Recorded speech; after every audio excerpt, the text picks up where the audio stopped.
They thought they'd won, until silence became their punishment.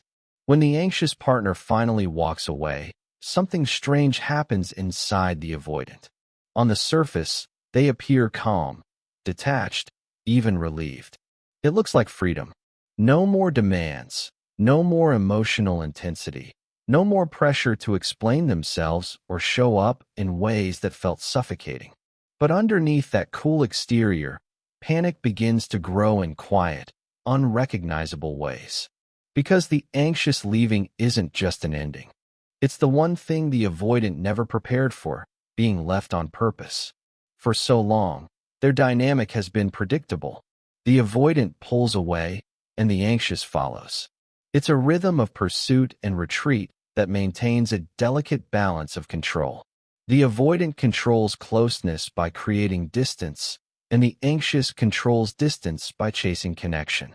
Neither truly wins, but both know the pattern. And then, one day it breaks. The anxious stops trying, stops explaining, stops waiting for change. They finally say, "I deserve more than this," and they mean it. The silence that follows isn't angry, it's final. And that's when something shifts in the avoidant. The quiet they used to crave now feels unbearable. The space they used to need now feels hollow. The control they thought protected them now feels like a cage. For the first time, the avoidant feels the absence of the anxious not as peace, but as loss. Their nervous system, wired for self-protection, doesn't know how to process that absence. Because what they lose isn't just the person, it's the safety of the familiar chase. They never expected the anxious to actually leave. They expected them to always come back. When that doesn't happen, panic seeps in disguised as confusion, regret, even anger. They might tell themselves they're fine, that it's better this way, that they needed space. But at 2 a.m., when their phone stays silent, they start to feel the pull of something they can't name. It's not love at first. It's the collapse of control. The realization that they didn't just lose someone. They lost the one person who kept them feeling needed while allowing them to feel safe in avoidance. And that's when the panic begins. Quietly, relentlessly, in the space where silence used to feel like freedom. If you want to better understand how to deal with avoidance, then subscribe to the channel to know everything. They thought distance would keep them safe. But distance became the thing that scared them most. For the avoidant, silence used to mean control. It was their refuge, a place to retreat when emotions got too heavy, when intimacy felt threatening, when someone loved them too deeply. But when the anxious finally walks away, that silence no longer feels like power. It starts to feel like exposure. Every hour without contact becomes a mirror reflecting back what they've lost, and suddenly, they're the ones haunted by uncertainty. Avoidants don't panic loudly. Their fear shows up in subtle ways: irritability, distraction, restless nights. They might start scrolling through old messages, replaying moments they once dismissed, wondering if they pushed too hard, withdrew too fast. They tell themselves they don't care, but every small reminder, the smell of a perfume, a photo, a song, cuts through their armor. You see, the avoidance panic isn't just about missing the anxious person. It's about the collapse of their emotional system. For years, their sense of control was built on the idea that they could decide when and how connection happened. They were the ones who got to retreat, to set the pace, to reopen the door when they felt ready. But when the anxious stops knocking, that illusion of control disappears. The avoidant isn't ready for what comes next, being the one left behind. This panic often manifests as confusion. They might convince themselves that the anxious overreacted or that it wasn't that serious. But deep down, something else is happening. The first crack in the emotional wall they've spent their whole life building. For the first time, they feel what the anxious felt all along: uncertainty, vulnerability, and longing. They may try to re-establish control, send a casual text, check in just to see how you're doing, or post something online they hope the anxious will see. These small gestures aren't random. They're attempts to test the emotional waters, to see if the anxious is still waiting. Because as much as the avoidant fears closeness, they fear being forgotten even more. And here's the paradox. The more they realize they no longer have access to the anxious person's warmth, the more they crave it. Not because they're ready to change, but because that warmth represented something rare: safety without demand, love without manipulation, care without chaos. Now, that emotional gravity they once pushed away has turned into the very thing they can't stop thinking about. For the anxious, walking away was liberation. For the avoidant, it's the beginning of their emotional awakening. An awakening that starts not with clarity, but with fear. They built their safety on control. But now, control is the very thing slipping through their hands. For the avoidant, emotional distance has always been a survival strategy. As long as they could control how much of themselves they revealed, they could manage the fear of being consumed, rejected, or disappointed. Control was safety. Control was calm. But when the anxious finally walks away, something far deeper begins to unravel. The illusion that they were ever truly in control at all. Avoidants often convince themselves that they can end things on their terms. They believe they can retreat, reset, and return when they choose. The anxious one will always be there, waiting, forgiving, ready to reconnect. That predictability made them feel powerful. It confirmed their belief that love was something they could manage like a thermostat, turning it up or down depending on comfort. But when the anxious stops responding, stops reaching out, that thermostat breaks. Suddenly, the avoidant is locked outside their own emotional home, staring through the window of what once felt safe and predictable. At first, they rationalize. They'll come back. They always do. But the days stretch into weeks, and the silence doesn't soften. That's when panic turns to realization. This wasn't a temporary break. This was a boundary. And boundaries terrify the avoidant. Because boundaries mean the anxious has found self-respect. It means the dynamic has changed. It means the avoidant no longer gets to dictate the rhythm of closeness and distance. For someone who's spent their life avoiding emotional dependence, this reversal feels like chaos. Their subconscious reads it as rejection, abandonment, loss of identity. You'll see it in small ways. The avoidant becoming suddenly attentive, nostalgic, reflective. They might reach out under the guise of friendship, or pretend they're checking in for closure. But it's not closure they're after, it's reassurance. They're trying to confirm that the anxious still cares, still thinks about them, still feels something. Because if they can confirm that, then maybe they're not as emotionally powerless as they feel. But deep inside, they already know they've lost something that won't be replaced easily. That's the moment the avoidant starts to question not just the relationship, but themselves.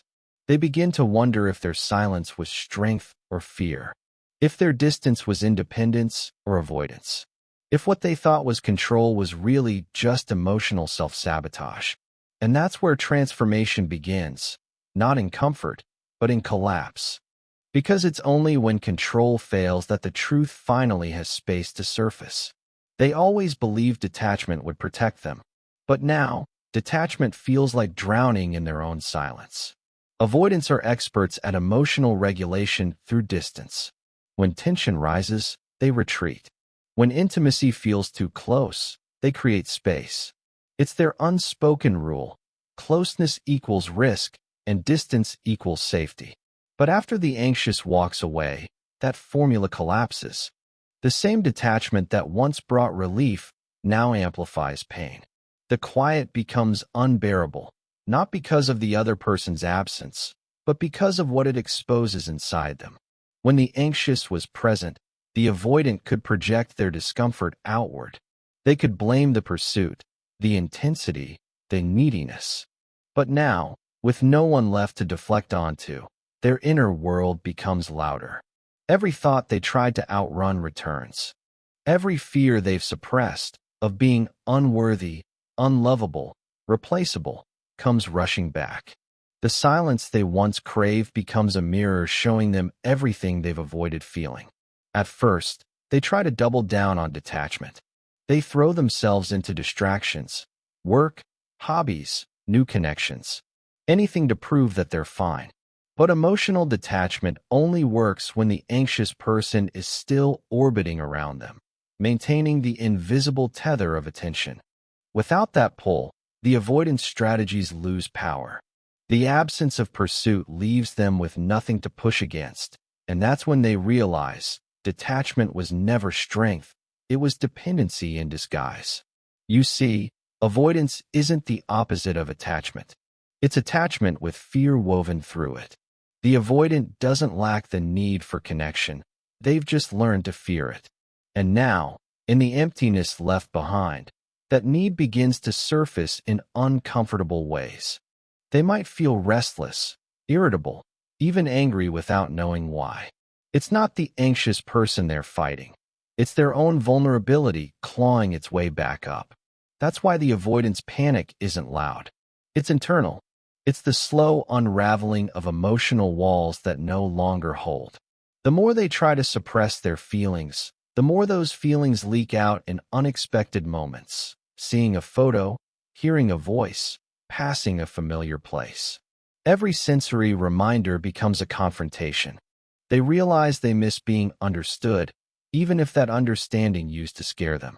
They miss being cared for, even if they called it pressure. They miss the emotional closeness they once rejected, and that realization burns. The truth is, the anxious walking away doesn't just end a relationship. It ends the avoidance illusion that they can live without one. And that awareness is what truly breaks them open. It's not the messages they sent that haunt them. It's the ones they never did. When the anxious finally walks away, the avoidant is left in the echo of all the things they never said. The apologies that stayed trapped in pride. The affection buried under sarcasm.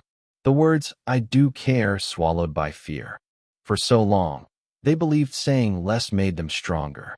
But now, silence feels like a betrayal, one they committed against themselves. Avoidants don't process loss the way most people do.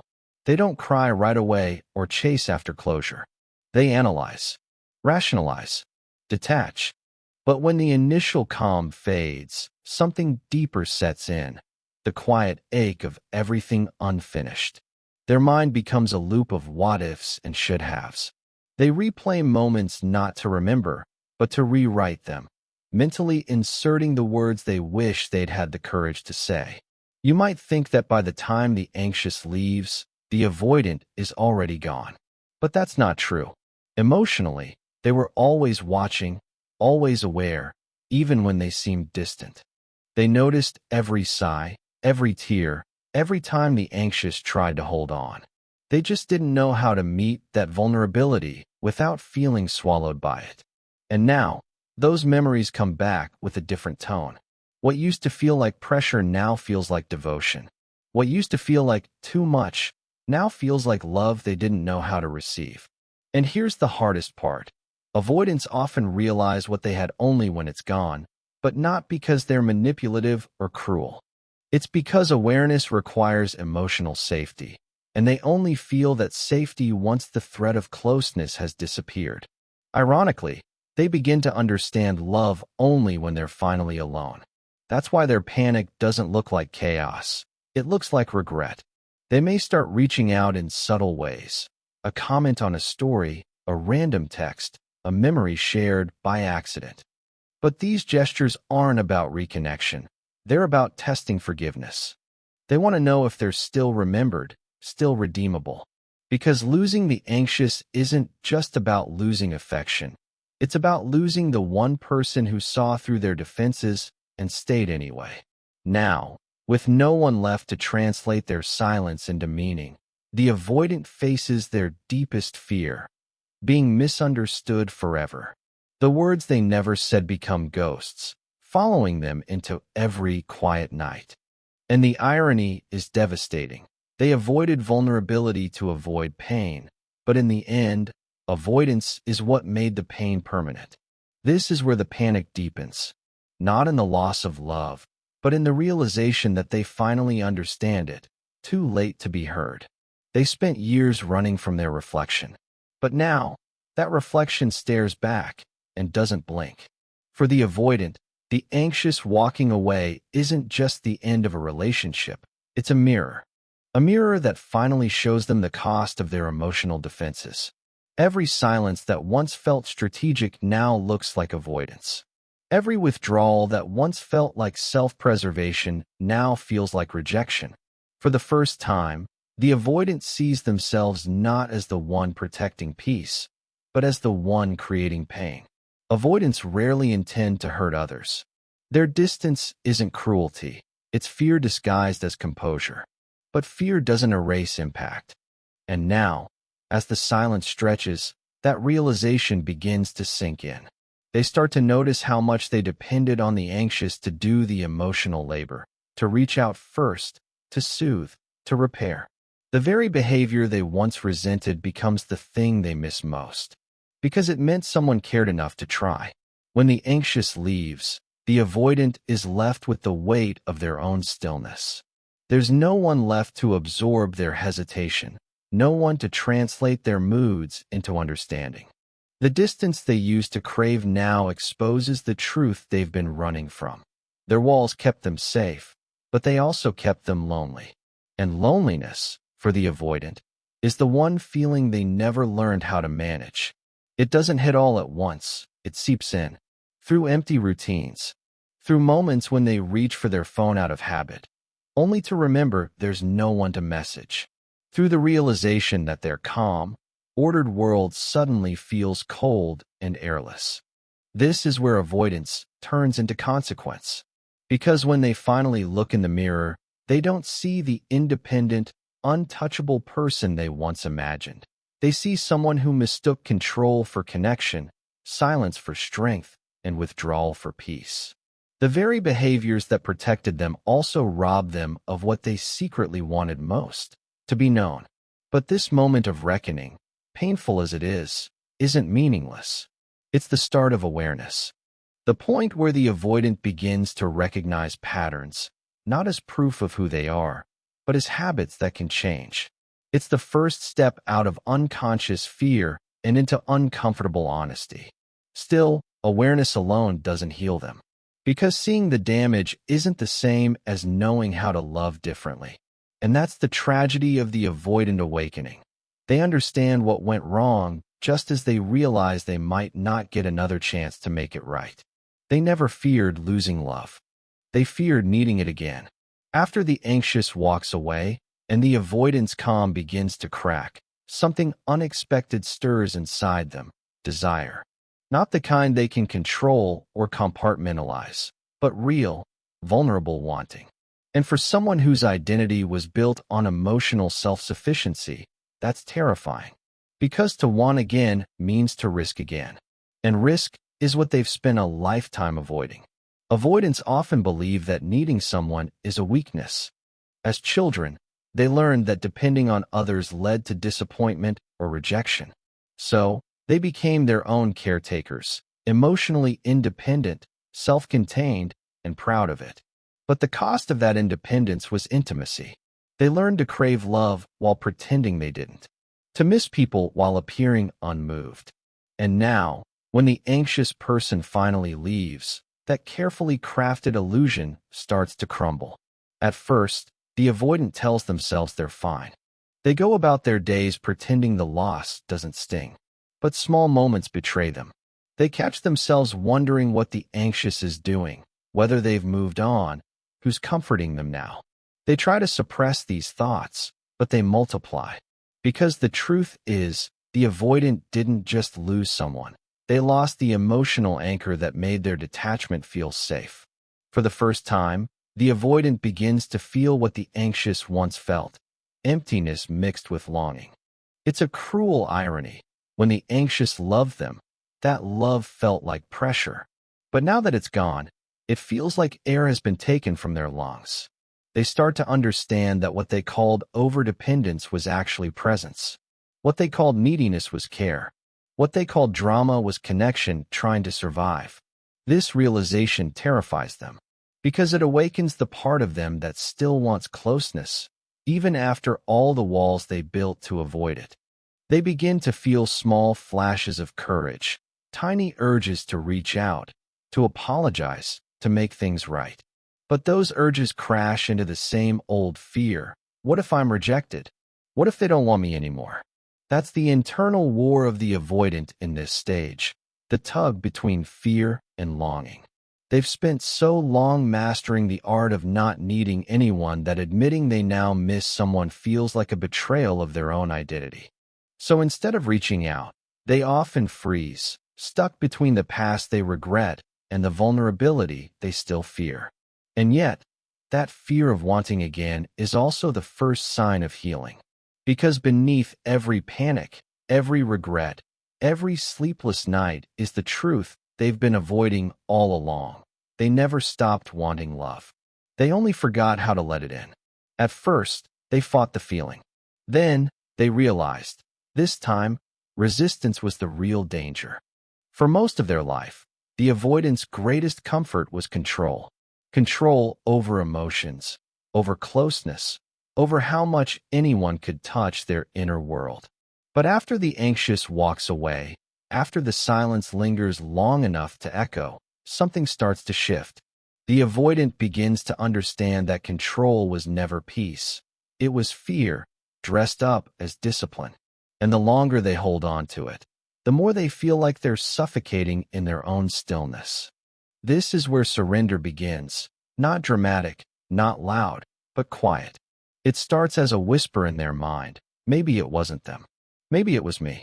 At first, the thought feels unbearable, because to admit that is to confront the pain they've buried under years of detachment. But something inside them knows the truth. Avoidance was never strength, it was survival. It was how they kept themselves safe when love once felt dangerous. Now, though, safety has become isolation. They begin to notice it in the small things. How their home feels emptier, not peaceful. How their calm feels cold, not grounded. How they scroll through photos or messages, pretending they're just reminiscing, when really, they're aching. They start to miss the anxious person's presence, the way they cared, the way they reached across the distance. The very intensity they once pushed away now feels like proof that someone once tried. This is the breaking point between avoidance and awakening. The avoidant begins to see love not as something that traps them, but something that reflects them. The anxious person's persistence, once resented, now looks like compassion. Their boundaries, once misunderstood, now look like self-respect. It dawns on the avoidant that maybe they weren't being chased, they were being invited. Invited to meet love, not control it. And for the first time, they feel a different kind of panic, not from fear of being seen, but from fear of being too late. They wonder if reaching out would make a difference, if the anxious would even listen. But even deeper than that, they begin to fear what will happen if they don't. Because now, silence isn't safety. It's loss they can no longer rationalize. Surrender, for the avoidant, doesn't mean begging or chasing. It means finally allowing the truth in. I wanted you. I just didn't know how to stay. It's the moment they stop defending their pain and start understanding it. And though they might not have the words yet, something softens in them. Their tone, their presence, their heart. They're no longer running from love. They're standing at the edge of it, trembling, but facing it anyway. They thought feeling nothing was power. Then they felt everything all at once. For the avoidant, emotions used to be like alarms, loud, overwhelming, and best silenced. They learned early that feeling too deeply led to pain, so they built their peace on numbness. But when the anxious finally walks away, something inside them breaks open, and all the emotions they've buried start rising at once. Grief, regret, longing, tenderness. It's like discovering color after living in grayscale. Beautiful, but excruciating. The first emotion that hits them is confusion. They can't understand why they care so much now, why the same words or gestures they once dismissed suddenly carry weight. They remember small things, the anxious person's laughter, their eyes when they were hurt, the way they always showed up even when it wasn't easy. These memories replay not as guilt, but as a haunting awareness. I didn't know how to love them back. And that's when sadness comes. Not the kind that makes them cry immediately, but the heavy, slow sadness that lives in the chest and shows up in silence. It's the realization that love was there, and they pushed it away because they didn't know what to do with it. The anxious wasn't asking for perfection, they were asking for presence. But presence requires vulnerability, and that was the one thing the avoidant never learned to give. Now, stripped of distraction, the avoidant starts to feel the depth of their emotional hunger. They realize that even in their independence, they were longing to be known, to be understood without having to explain, to be accepted without having to perform strength. That's what the anxious offered, and that's what they lost. But as painful as this emotional flood is, it's also the beginning of transformation. Because for the first time, they aren't running from their feelings, they're sitting with them. They're learning that emotion isn't weakness, it's information. It's the heart trying to teach what the mind refused to hear. This is the quiet redemption of the avoidant. They start to understand that love doesn't suffocate. It mirrors the parts of us still begging to be healed. They feel compassion for the anxious, not pity. They see that both of them were just trying to survive love in the only ways they knew how, one by holding tighter, the other by pulling away. And through that realization, the avoidant begins to feel something new, empathy. The wall that once divided them from connection begins to thin, and in that softness, they discover a truth they've always run from. They weren't afraid of others seeing them. They were afraid of finally seeing themselves. By the time they were ready to stay, the door had already closed. The anxious walking away is not just the end of a relationship.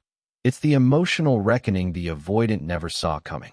In that final silence, something irreversible happens. The avoidant finally understands what love required of them, and how little of it they gave. It's a painful clarity, the kind that doesn't come in words, but in waves, waves of memories, realizations, and the quiet grief of knowing they built walls around the very thing they needed most. They think back to every time they chose distance over dialogue, silence over vulnerability, control over connection. They see now that what they called space was often punishment, that what they framed as independence was fear, and that what they mistook for peace was simply avoidance dressed in calm. The illusion of safety has shattered. What's left is the truth. They didn't lose the anxious person because they weren't loved. They lost them because they couldn't believe they were. The irony is brutal. For so long, the anxious carried both hearts, their own and the avoidance, trying to bridge the emotional gap with understanding, patience, and hope. But now, as the avoidant begins to awaken, that bridge is gone. The anxious no longer waits. They've learned their worth isn't proven by suffering. And though the avoidant might finally be ready to reach across the distance, what they find is emptiness, a door that leads only to reflection. Yet this isn't just tragedy, it's transformation. Because the panic that once drove the avoidant to hide now becomes the catalyst that teaches them to feel, to love differently, to recognize that true closeness doesn't demand perfection, it demands honesty. The loss, as painful as it is, becomes sacred ground for growth. For the first time, they don't want to run from connection. They want to earn it. Maybe they'll reach out one day, not to reclaim, but to apologize. Maybe they won't. But either way, something essential has changed. The avoidant who once equated love with danger now understands that avoidance was the real enemy all along. They finally see that being loved deeply isn't a threat. It's a mirror showing them who they could have been if they'd only dared to stay. And perhaps that's the quiet lesson beneath the heartbreak. You can't outrun intimacy without outrunning yourself. The anxious walked away, but the love they offered remains. The proof that even avoidance can't kill the desire to be known. If this spoke to you, share it. Leave a comment about what part hit home for you. And don't forget to subscribe, because learning how to face avoidance is how healing begins.